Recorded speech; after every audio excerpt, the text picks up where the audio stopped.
Hello guys, आज भी मैं आपके 20 क्वेश्चंस कवर करूंगा जीएस के, जो कि आपके प्रीवियस ईयर पेपर में आए होंगे और साथ ही साथ कुछ इंपॉर्टेंट क्वेश्चन होंगे। चलिए बिना टाइम वेस्ट करते हुए हम लोग सेशन की शुरुआत करते हैं। अगर हम लोग फर्स्ट क्वेश्चन की बात करें तो फर्स्ट क्वेश्चन आपका है कि सूर्य के द्रव्यमान का कितना प्रतिशत भाग हाइड्रोजन होता है। सूर्य के द्रव्यमान का कितना प्रतिशत भाग हाइड्रोजन होता है। तो अगर मैं इसके आंसर की बात करूं तो इसका आंसर होगा 70%। 70% आपका क्या होता है? हाइड्रोजन। चलिए सेकंड नंबर क्वेश्चन की बात करते हैं। भारतीय संविधान किस न्यायालय में तदर्थ न्यायाधीश की नियुक्ति की व्यवस्था करता है। भारतीय संविधान किस न्यायालय में तदर्थ न्यायाधीश की नियुक्ति की व्यवस्था करता है। तो ये डेफिनेटली होगा सुप्रीम कोर्ट में।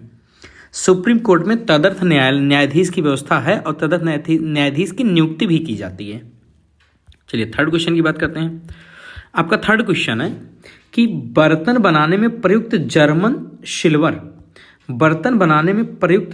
सिल्वर किसका मिश्रण है। बर्तन बनाने में प्रयुक्त जर्मन सिल्वर किसका मिश्रण है। तो ये आपका आंसर होगा कॉपर, जिंक और निकल का। कॉपर, जिंक और निकल का। आई होप ये क्वेश्चन भी आपका क्लियर रहा होगा। चलिए क्वेश्चन नंबर 4 की बात कर लेते हैं। इलाहाबाद की संधि किस वर्ष हुई। ये आपका इंपॉर्टेंट क्वेश्चन है। इलाहाबाद की संधि आपको पता होगा, इलाहाबाद में 2 संधियां हुई थी लगातार। तो इलाहाबाद की संधि किस वर्ष में हुई थी। तो ये आपका आंसर हो जाएगा 12 अगस्त 1756। 12 अगस्त 1756 में हुई थी। चलिए फिफ्थ नंबर क्वेश्चन की बात करते हैं। भारत में चलित न्यायालय का विचार किसकी देन है। भारत में चलित न्यायालय का विचार किसकी देन है। तो अगर मैं इसके आंसर की बात करूं तो इसका आंसर होगा doctor APJ Abdul Kalam. Doctor APJ Abdul Kalam. इसका आंसर होगा doctor APJ Abdul Kalam.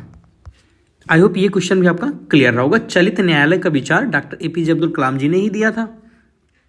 6 number question आपका, भारत में कृषि जोत का अधिकतम आकार किस राज्य में है।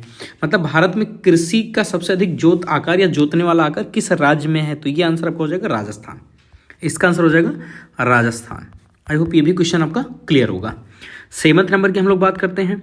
अंतर्राष्ट्रीय इको पर्यटन संस्था का मुख्यालय कहाँ है। अंतर्राष्ट्रीय इको पर्यटन संस्था का मुख्यालय कहाँ है। तो इसका आंसर होगा फ्लोरिडा। इसका आंसर होगा फ्लोरिडा। आई होप ये भी आपको क्लियर होगा, फ्लोरिडा। इसका आंसर होगा फ्लोरिडा। चलिए हम लोग 8 नंबर की बात कर लेते हैं।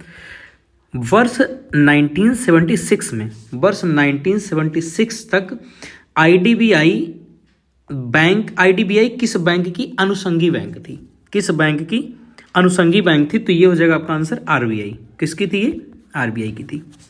ये भी क्वेश्चन आपका क्लियर होगा। रणजीत सिंह का उत्तराधिकारी कौन था। क्वेश्चन नंबर 9 आपका है, रणजीत सिंह का उत्तराधिकारी कौन था। तो अगर इसके मैं आंसर की बात करूं तो वो है खड़क सिंह। कौन है? खड़क सिंह। आई होप ये भी क्वेश्चन आपको क्लियर होगा। चलिए हम लोग 10th नंबर की बात कर लेते हैं। भारत सरकार ने देश की किस नदी को राष्ट्रीय नदी घोषित किया। तो ये बहुत ज्यादा इजी क्वेश्चन हो जाएगा। इसका आंसर होगा गंगा। इसका आंसर होगा गंगा। चलिए ये भी क्वेश्चन क्लियर होगा। Question number 10। 11th नंबर की बात कर लेते हैं। पश्मीना ऊन किस जंतु से प्राप्त किया जाता है। तो कश्मीर में जो बकरियां होती हैं उनके ऊन को पश्मीना ऊन कहते हैं। तो ये भी आपका आंसर क्लियर होगा। भारत के सर्वोच्च न्यायालय के कार्यवाहक मुख्य न्यायाधीश की नियुक्ति कौन करता है। मतलब जब कभी न्यायाधीश नहीं होंगे तो कार्यवाहक कार्यवाहक मुख्य न्यायाधीश की नियुक्ति की जाती है। तो उनकी नियुक्ति कौन करता है, ये क्वेश्चन है। तो डेफिनेटली ये आपको पता होना चाहिए, इंपॉर्टेंट क्वेश्चन है। इसकी भी नियुक्ति कौन करते हैं? राष्ट्रपति। इसकी नियुक्ति कौन करते हैं? राष्ट्रपति। राष्ट्रपति ही अंतरिम या कार्यवाहक मुख्य न्यायाधीश की नियुक्ति करते हैं। 13th नंबर, लिफाफे पर लगा गोंद टिकट किस बल के कारण चिपकता है। लिफाफे पर लगा टिकट गोंद किस बल पर चिपकता है। तो ये आपका होगा आसंजक बल के कारण। आसंजक बल के कारण। ये भी क्वेश्चन आपका क्लियर होगा, आसंजक बल के कारण। चलिए हम लोग क्वेश्चन नंबर 14 की बात कर लेते हैं। प्रथम आंग्ल सिख युद्ध और द्वितीय आंग्ल सिख युद्ध के समय पंजाब का शासक कौन था। ये बहुत इंपॉर्टेंट क्वेश्चन आपके लिए हो जाता है कि जब आंग्ल युद्ध हो रहे थे आंग्ल और सिख के, तो उस समय पंजाब का शासक कौन था। तो ये आंसर हो जाएगा दिलीप सिंह। ये आंसर हो जाएगा दिलीप सिंह। इसका आंसर हो जाएगा दिलीप सिंह।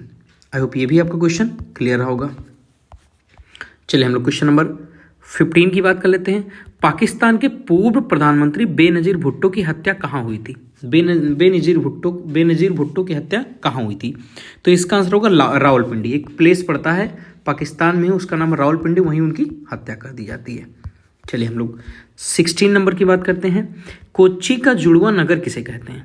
कोच्चि का जुड़वा नगर किसे कहा जाता है? तो अगर मैं कोच्चि के जुड़वा नगर की बात करूं तो ये कहा जाता है एर्नाकुलम को। ये भी बेंगलोर में एक प्लेस है, उसी को उनकी जुड़वा बहन कहा जाता है, सॉरी केरला में। चलिए नेक्स्ट क्वेश्चन की बात कर लेते हैं। किसे मानववाद का संस्थापक माना जाता है? किसे मानववाद का संस्थापक माना जाता है? तो इसका आंसर आपका होगा पेट्रॉक को। इसका आंसर होगा पेट्रॉक को। पेट्रॉक को ही मानववाद का जनक माना जाता है, संस्थापक माना जाता है, पेट्रॉक को। आई होप ये क्वेश्चन भी आपका क्लियर होगा। चलिए हम लोग नेक्स्ट की बात कर लेते हैं। आईडीबीआई में भारत सरकार की हिस्सेदारी कितना प्रतिशत है? मतलब कितने प्रतिशत की हिस्सेदारी भारत सरकार के अंडर में है? तो अगर इसके आंसर की बात करूँ तो 52.7, इसीलिए अब तक ये गवर्नमेंट बैंक है। पता होगा कि इसमें 50% से ज़्यादा शेयर होते हैं, वही उसका ऑनर होता है। तो 52.7% आईडीबीआई में भारत सरकार का है। चलिए 19 नंबर की बात करते हैं। 15 अगस्त 1947 को, यानी जिस दिन भारत को आज़ादी मिली, उस समय कांग्रेस के अध्यक्ष कौन थे?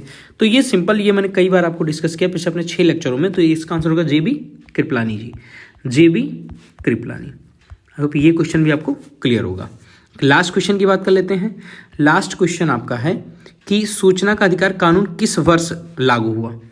सूचना के अधिकार का कानून किस वर्ष लागू हुआ? तो अगर मैं इसके आंसर की बात करूं तो इसका आंसर होगा 2005 में ये कानून आया था, सूचना का अधिकार, मतलब राइट टू इन्फॉर्मेशन, जिसे आरटीआई भी कहते हैं, आरटीआई, राइट टू इन्फॉर्मेशन।